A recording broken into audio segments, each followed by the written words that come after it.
A grandeza inigualável de Deus.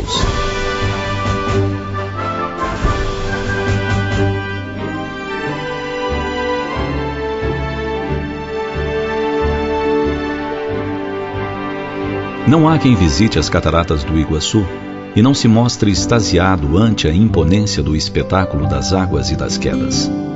São 275 quedas d'água, com uma altura superior a 70 metros, ao longo de mais de 2 quilômetros do rio Iguaçu. O termo Iguaçu, na língua guarani, deriva de I, água, rio, e Guazu, ou Guaçu, grande. Isto quer dizer água grande ou rio de grandes águas. Ao lado da exuberância da paisagem, quer seja nos dias de cheia ou de escassez, a dança incessante das águas cantantes não cansa os olhos. Há sempre mais um detalhe a ser observado. As aves que fazem seus ninhos no interior da rocha, entrando e saindo pela cortina de água. As águas que descem barrentas na cheia e, despejando-se com força, levantam uma nuvem de impecável brancura. As gotas que se debatem ao final da queda, correndo lépidas, desejando vencer o leito do rio, brilhando aos beijos do sol como cristal líquido. Há os que olham e ficam quietos. Há os que tiram fotos para mostrar para os amigos. Ninguém vai acreditar numa coisa tão incrível como esta queda d'água, dizem alguns, contemplando a garganta em forma de U invertido, com 150 metros de largura e 80 metros de altura. A famosa garganta do diabo. Alguns se deliciam, se encharcando com as nuvens de água formadas pelas quedas, e capturam um momento deixando-se fotografar.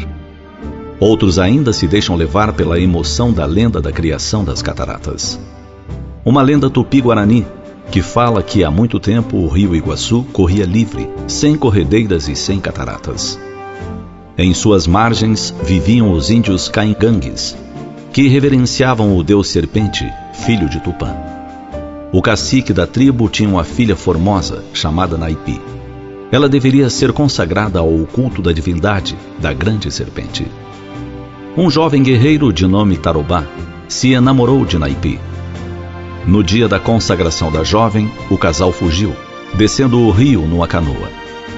Furiosa com os fugitivos, a grande serpente penetrou na terra e retorceu-se.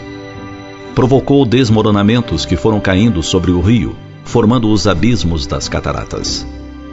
Envolvido pelas águas, o casal caiu de uma grande altura. Então, Tarobá se transformou numa palmeira à beira do abismo. Naipi se transformou numa pedra junto da grande cachoeira, constantemente açoitada pela força das águas. Vigiados pelo deus serpente, eles permanecem ali.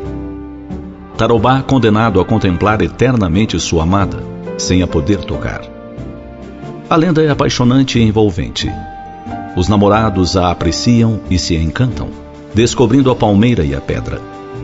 Em verdade, quem se detém a observar a majestade do conjunto das cataratas, quedas, corredeiras, luxuriante vegetação, não pode deixar de pensar na grandiosidade de Deus. Deus, o escultor incansável que talhou as rochas no decurso do tempo com sua vontade. Deus, que criou a abundância das águas e lhes conferiu sonoridade, de forma que quem ouve a sequência das quedas, constante, pode perceber um mantra, ou um cantochão, e embalar a própria alma. Enquanto ainda nem havíamos acordado como homens, senhores de nossa razão, Deus espalhava as sementes do seu amor, criando a mata diversificada de 1000 nuances diferentes. De verdes que se sucedem e se misturam, de folhas, flores, diversidades, onde as borboletas ensaiam bailados de intraduzível colorido. E pintor inigualável, continua até hoje alternando as cores nos arco-íris. Um aqui, outro acolá, indo de um lado a outro da enorme cratera, por onde se esvaem constantemente as águas no leito do rio.